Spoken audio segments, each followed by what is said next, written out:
Greg, it's Bob and Tony here in Eastern Connecticut. Thanks for joining us. Good evening, Greg. Bob, Tony, great to be here.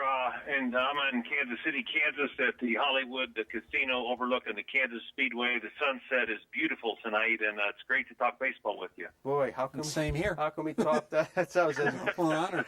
Boy, that's terrific. Again, a little background for our fans, Tony, on Greg Pryor. Born in Marietta, Ohio, attended Florida Southern College. As you and I discussed, drafted by the Washington Senators in the 6th round of the 71 amateur draft. And Greg became, I was reading today, the last position player drafted by Washington to ever play in the major leagues. So that's pretty Isn't that interesting. great? He played 10 years as an infielder between 76 and 86 with the Rangers, White Sox, and Royals. Played in a total of 789 games and played in the postseason as a member of the Royals in 84 and 85 and has a World Series ring from 1985, which we'll talk about that in a bit. But born in Ohio, Greg, did you follow the Reds and Indians as a youth, and maybe tell us some of your favorite ball players growing up? Yeah, my dad was a football coach in Akron. Had 6 children. We lived in the country in a place called Rootstown, Ohio, and he took me up to Cleveland Lakefront Stadium. And my first game was an amazing event because I had never been to a major league ballpark before. And walking into that 80,000 plus stadium there, and I was in the upper deck, and I thought I was in heaven when I saw that big old stadium. Ooh. And I fell in love with Rocky Colavito immediately. He had such flair. He pointed the bat at the pitcher's head. He could throw guys out at first base on base hits to right field. He was my hero. And then Vic Power was one of my heroes too. Who else? Leon Wagner was there. Vic Davalillo. Those Cleveland Indians, man, they kind of were my heroes. And Ken Coleman was the announcer for the Indians. And it's kind of funny. When I finally got to the big leagues, Ken Coleman was the announcer for the Boston Red Sox, and I ran up to him my first time at Fenway, and I said, "Mr. Coleman," I said, you made me love baseball when I was an Indians fan back in the late '50s. I said, it's just such honored. It's an honor for me to meet you, and it was a great event when I got to see the old announcer Ken Coleman. Yeah, he was great, Boston, great Yes, voice, and grew up listening to him myself a little bit toward the end there. He was a special announcer, Greg. And again, when you're drafted by Washington in '71, not sure if they're going to Texas yet. Your first reaction, Greg, Washington, D.C.? Well, it's funny. A little bit before that, I was a walk-on at college. I didn't have a scholarship. I wasn't drafted out of high school, so my thoughts of ever getting drafted into the pros was non-existent. My dad bribed the college coach at Florida Southern to give me a small scholarship because my older brother was a great pitcher at that school. So that's how I got to college to play ball, and then I became an All-American. And I got drafted in '71, and it was kind of like, okay, Pryor, you're going to get drafted. That was kind of a thrill. I got $10,000 to sign. But I still didn't have any aspirations of ever making the major leagues because when I was at Florida Southern in Lakeland, Florida, that's where the Tigers trained, and they still do. And I got to see Norm Cash and K-Line and all those great old Tigers, in '67, '66, '67. And when I used to go out to spring training games and watch those infielders catch and throw, I told myself, I said, there's no way I could get the ball over there like they do that quickly, that efficiently. Ever. I was, even when I got drafted, I was a terrible infielder, but it was a thrill, getting drafted, number one. And then, obviously with the Senators, it didn't matter what team. I got $10,000 to sign, I think I said. And Ted Williams was a manager of the Senators at the time, and never got to meet him, but it was kind of fun knowing that I was in the same organization where Ted Williams was the manager of the Major League team at the time. Yeah, it would have probably been tough playing under him if you're not a 300 hitter either, right? Well, there were a couple of things about that '71 draft that, I don't expect you guys to know everything, but I should give you a little quiz here. There's 2 Hall of Famers that were drafted in '71 ahead of me, third baseman, that one National League, one American League, and you guys could probably guess their names if I give you a minute here. And it's kind of ironic that I went on to play one of them was George Brett. One of them, I went on to play here in Kansas City behind him, and I didn't know that he was drafted out of high school in '71. So it's kind of ironic that Mike Schmidt was the other one. Right. He and George were drafted in back-to-back rounds in '71. So it's kind of ironic that I was in the same draft as them. Good draft, Tony. Good draft. Again, That's a we're very good draft. privileged to be on the phone with former MLBer Greg Pryor. Tony, question. And Greg, it's a pleasure, and I've got to tell you, you were playing in Pittsfield, Mass, with my Stamford neighbor Art DeFilippis. And really? Sure. yeah, played with Art, and Art was a great kid, and I always like to ask the major leaguers that come on this show, can you tell us what your first major league experience was like when you finally got to the stadium and got to cross the lines? Yeah, thanks a lot. And it took me a while to get there. Obviously, I told you I wasn't that good in the minor leagues. I made 43 errors in A-ball in '73, and the farm director says, Pryor, you can't run. You got no power. You can't field. We don't know what we're going to do with you. So for me to get to the big leagues in '76, after being told that by the farm director of the Rangers, Al Keller, was an extreme thrill. I got called up out of Tucson. I was in the Coast League playing for the Sacramento Solons, and I got called up because of a trade involving Bert Blylev and Danny Thompson, and they needed I think somebody was going to DL, and they told me I was going to go up for like 2 weeks, and I didn't care, man. I said, as long as I get to the big leagues, at least my first goal's over. I made it. At least I'm going to spend 1 day there, and I spent 19 days there. That's what happened. And on the way there, it was kind of, I was so excited, and getting into the big leagues is like, I don't know, it's night and day between AAA and the big leagues, because the big leagues, there's people in the stands, and the batters boxes are level. The lights all turn on, and then the pitchers and the pitchers around the plate. I wasn't worried about getting hit in the major leagues because those guys have great control. So my first time in the clubhouse, I go up to get dressed, and the equipment guy brings over two pairs of really beautiful blue shoes, and then I wore those black Rawlings Kangaroos in the minor leagues. Yep. Oh yeah. And he brings these I forget I think they might have been Ponies or Brooks, whatever. And he lays them in my locker. It's still in the boxes. He said, "What size are you?" I gave him my size. He comes back, and I said, "How much are those?" He goes, "Those are free." I said, "They're free?" I said, "You give me free shoes?"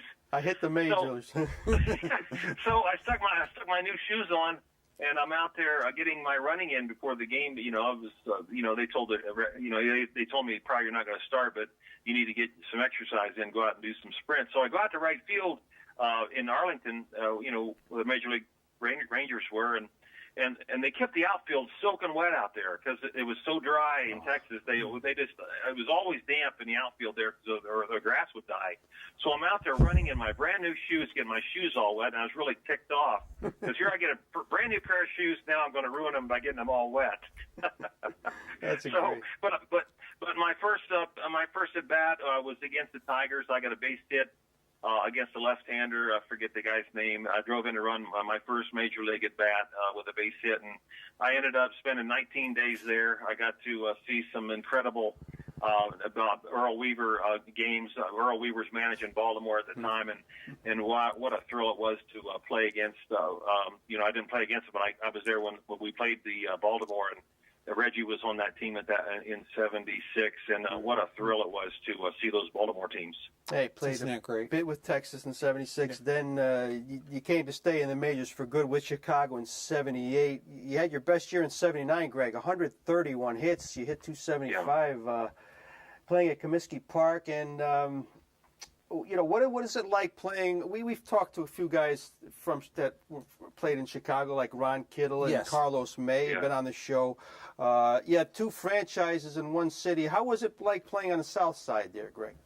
Well, I was a free agent in '77. I was with the Yankees in Syracuse, and Sox drafted me. Steve Greenberg, whose dad was Hank Greenberg, was my agent, and he knew the Veck family, and he knew Roland Heeman. Steve did, my agent, and so I got a good contract, 1-year contract there, and I was extremely excited to go. From, no offense to anybody from Syracuse, but there's a big difference between Syracuse and Chicago. Yeah, and when I knew I was going to get money to play for the Chicago White Sox, it was like, man, it just keeps getting better, Pryor, you know. Yeah. And here I go to the South Side and go to Comiskey Park to the stadium where the 1921 All-Star Game was held, where Babe Ruth batted. You know, I'm going up to home plate, and Babe Ruth sort of right on the other side in the All-Star Game, first All-Star Game, right? And it was, I mean, and having Bill Veeck as the owner, where there was nonstop action. Before the games, you know, we would have belly dancing night. We would have antique car night. That's Veeck. Harry Carey and Jimmy Pearsall, they would cut hair in center field on day games. They would broadcast the game from center field. It was the biggest thrill of my life up to this. You know, even though I played in the World Series, being a member of the Chicago White Sox and playing for a Bill Veeck team was one of my biggest thrills in sports. Isn't that something? Isn't that great? And we always knew the uniqueness of any guy named Veeck, right? Oh, for sure. It was great stuff. But as we talk to Greg, we have a collage of pictures of him over the years. We're showing on the TV screen. Tony, go ahead. And Greg, we're going to have some true confessions here. You were playing shortstop on Disco Demolition Night? Yeah, that's right.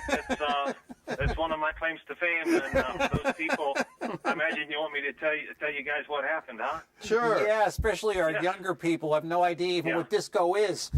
Yeah, you know, it's kind of funny. I played in the Pine Tar game, too. We can talk about that. But my first big claim to fame, other than, you know, getting I hit my first 2 home runs back-to-back in my career, which is kind of a unique thing. But we had a doubleheader scheduled in Comiskey against the Tigers, and Bill Veeck, he allowed his son Mike Veeck to do this promotion where people that brought a disco record to the game, and we're talking 33 and a third, folks. You know, those are the big ones. They got in for a reduced price or on their ticket. So you got 44,000 rock and rollers that went out and probably even bought maybe a disco record because they were going to blow up disco. It was an anti-disco night. So everybody brought one of these records. They collected them at the gate. There's 44,000 kids there. They had banners all over the ballpark about how people hated disco and rock and roll forever. And between games, they stuffed all these records in center field on top of dynamite, and they were going to blow up the stack of records between games. So, and during the first game, I was shortstop, and it was the most weird atmosphere I ever experienced. The people they didn't even know there was a baseball game going on. It was a big party in the stands. So I'm at my locker after the first game, getting ready to get suited up for the second game, and the starting pitcher Kenny Kradick walked by my locker, and I said, Kenny, you're starting, aren't you? He says, Pryor, they're riding out there. You need to go out. So what had happened, the disc jockey, Steve Dahl, WLUP there in Chicago, kind of half incited the crowd to come on the field to help him blow up the records. And that's all it took. So you got 35,000 people on the field, and the police couldn't get them off. They tore up the mound. They were tearing up the field. The police couldn't get them off. They called the National Guard. They tried to storm our clubhouse. Our clubhouse guy had to beat him with a bat to get him out of our clubhouse. We heard the mounted police. We were like prisoners inside our clubhouse for an hour and a half. And the American League president, Lee McPhail, I think it was McPhail, he forfeited the second game to the Tigers and made it the only time in the history of baseball where a game was forfeited to the other team because of fan violence. And it's not a fun thing to think about, but it was one of those. It was one of those promotions that just went the wrong way. Yeah, a la the 10, it sure did. 10-cent beer night in Cleveland. Yeah. I still remember the pictures. Guys, we need to keep this alive because it was a big event in the history of sports, and there's pictures, there's videotapes of it on the internet. If they punch in Disco Demolition, they can have at it. And it was. I guess it was kind of an honor for me to be the shortstop. That's a great. It's no matter what you can always tell the story, and it was memorable. We remember it for sure, very much. And again, and then of course you're in Kansas City in '82. You're playing for Dick Hauser. Sadly, he passed away a few years back. Good kind of a manager to play for, Greg. Yeah, he was. He was from Florida State. He went to college there. I went to Florida Southern. I met Dick in '77 in Lauderdale when he was a third base coach for the Yankees in that great '77 Yankee team. And Billy Martin, who was the manager, he wouldn't play me. So I went up to Dick during spring training, and I knew he was from Florida State, and I said, Dick, I said, why do you think Billy's not playing me in the spring? He says, I don't know, Greg, and I'm not going to ask him. so that's where I met Dick, and then fast forward, Dick won 102 games in 1980 with as the Yankee Yankees, manager. and got fired. Yeah, got fired. And then he took over the Royals right at the All-Star break in '81, and then in spring of '82, I get traded over the last week of spring training, and I felt like I was being traded to my brother because I got to Kansas City and got to be around George Brett, Frank White, Amos Otis, Willie Wilson, those guys, and when you're around really good players, if you're worth your salt, you can become a better player. And Dick Hauser was just the icing on the cake because, I learned by that time in my life that managers can't catch or hit or throw for you. They can't run the bases for you. And all I expected him to do was to play me, and he did. Obviously, I played for George and Frank when they weren't able to play. And Dick never said a bad word to me in the 5 seasons I played for him. It was just an incredible experience. He had faith in me. I never looked at him to see if he was shaking his head if I did something wrong, and I never expected him to come and give me a present if I did anything good. I just did my job, and that's the way Dick Hauser was, and everybody loved him. Yeah, we got that impression from many of the people we've talked to, and about Royal Stadium in general too, Tony. And beautiful place to play baseball. Yeah. The flowing water in the outfield. We've had Buddy Biancalana on this show, Greg, and he explained how it is playing. Back then it was turf, and Tony and I talked. Yeah, thank goodness it was turf. Let me tell you, because when I played for the White Sox, it was dirt and grass. It wasn't AstroTurf. Yeah. And the bossers, the groundskeepers in Comiskey Park in Chicago, they kept the grass really long, so any hard hit ball on the ground was going to get sucked up by the grass. Oh yeah. I couldn't wait to get to Kansas City because that AstroTurf put a few points on my average. Let me tell you. Yeah, we got that impression, but we also got the impression, Greg, it can get incredibly hot. We'd see on the game of the week, we could see the steam rising off it, and of course Kansas City in the summer can be brutal to play in. Yeah, the AstroTurf was nasty.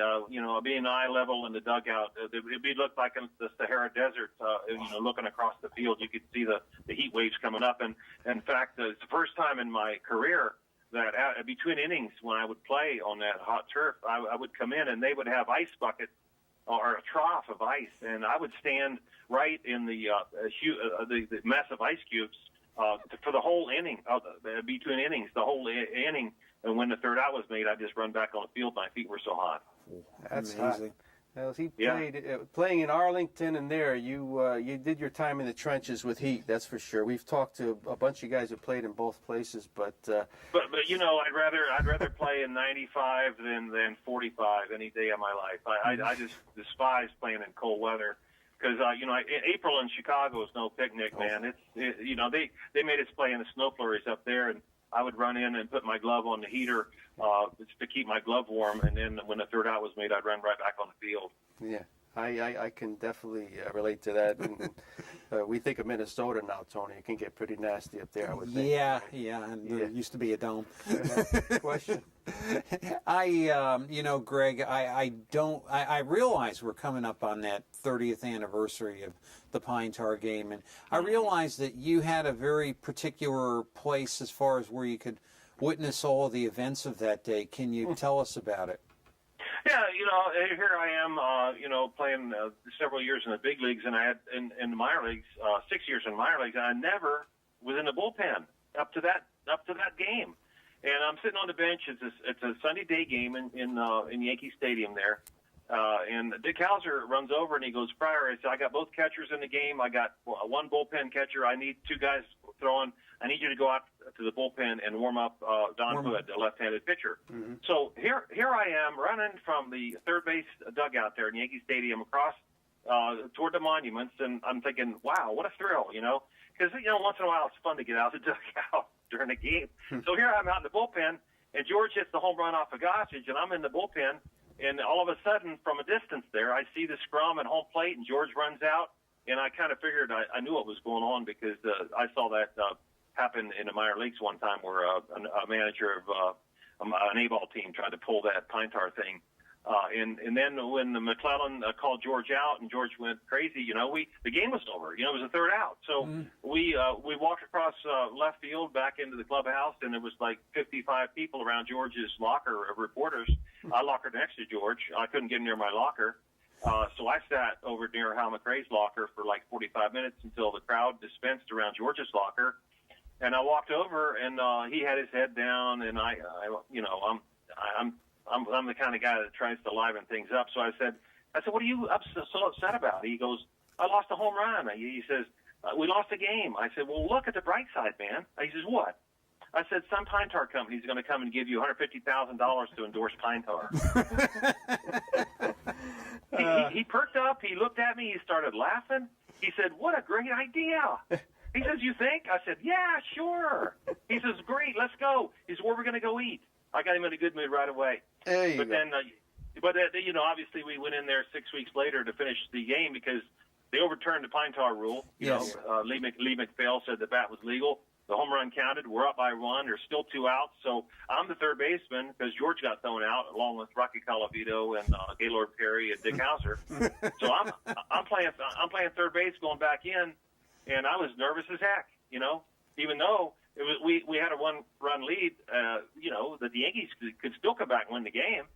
But Billy Martin kind of gave up. He had like Guidry out there at second base or something, and I don't know why Billy didn't try to win that game. But Quisenberry came in, saved the game, and then we took the bus from the Bronx back to Newark, got on the plane, and then flew down to Baltimore to open up the series against Baltimore. So that's some story. What an interesting story. Yeah, it was great. And Brett happened to be my favorite player of all time, Greg. For obvious reasons, I just thought the way he played the game, the way he approached the game, and you having been in the same clubhouse with, I guess you knew the guy's intensity, but to go along with the talent he had, never had a clean uniform. That's the kind of guy, and it seemed like they had a lot of guys in that clubhouse like that. McRae, Brett, Otis, they were all. It was a high standard. At least to us, it seemed like that. Well, it was a thrill for me to get traded to the Kansas City Royals because when I played with the White Sox for 4 years against George and Frank White, I never talked to them because I really didn't like them that much because they would kick our butts and they'd rub it in on us. They would walk around the batting cage with a broom, telling us they're gonna sweep the series. So here I got traded to a bunch of guys I really didn't like that much, and but then it didn't take me long to learn how to like them because they played the game the way they should have played it. George, we don't have enough time to tell you all the stories I have about playing 5 years with George Brett. But when I first got my number, the equipment manager says, "Hey, Pryor, what number do you want?" And I said, "I don't care. I'll take any number." So Jamie Quirk ran over to me. He goes, "Pryor," he says, "take number 4." I said, "Why?" He says, "Because you lock her next to George." I said, "Okay, give me number 4." So that's how I got my number because I could lock her next to George. And every time we went at the Yankee Stadium, I was in the next locker, and it was an honor for me to replace him at third base when he wasn't well, and thank goodness, in a way, he wasn't well a lot when we were there because I got to play a lot. I played 121 games in '84. We won the division, but being around George made me a better player.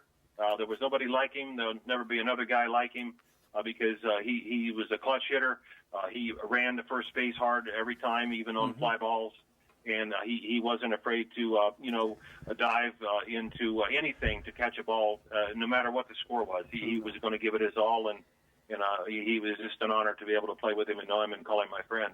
And that kind of reinforces everything I thought about the guy. But again, we got about just 2 minutes left, Greg. Again, the '85 World Series, you're down 0-2 to a good St. Louis team. But the way you talk about your teammates, you probably still were far away from thinking that this series was over. And, of course, the heroics of Saberhagen and Orge in that series. And to have a World Series ring, that's something you'll never forget the '85 season. Well, luckily for me, I was able to get on the team where guys had been in the playoffs before. George, Frank, Quiz, Willie, those guys know what it was like to come close and not win. So they were kind of hardened. I was like a little kid, being on a playoff team, and our whole team kind of took an attitude on that.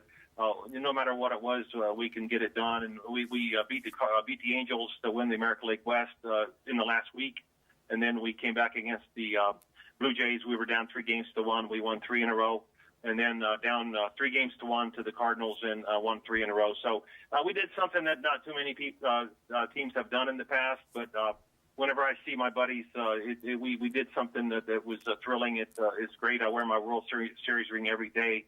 And I'm just so happy to be able to talk baseball with people. And I was just lucky to be on that team. And I think I helped them make it. I mean, everybody on that team helped each other make our team better. So it wasn't one guy. It was a whole collection of good guys. And these days, Greg, you're involved with nutritional supplements, a company you founded in '95. Is that correct? Yeah, I'd like to tell the people that are listening if they want to go to my website, I'll be glad to show them what I have. It's Life Priority. I use my last name, but it's Prior. It's called lifepriority.com. And I have a product called Lift Caps that helps you feel better in about 30 minutes, helps you get a little bit more mental energy. And I invite everybody to come to my lifepriority.com website and check me out. Well, again, Excellent. Greg, we've only touched the surface of what we really want to talk about, but we run out of time, and perhaps we can have you on some other time, talk about the more modern game and other things. But I appreciate your cooperation throughout. It's been a pleasure, and we'll be in touch, Greg, and continued good luck to you. Thanks so much, Greg. Yeah, good. The best to all the people there in Connecticut, and Tony and Bob, thanks for having me, and look forward to talking to you down the road. Our honor, our pleasure. You take care. Thank you. Bye-bye, Greg.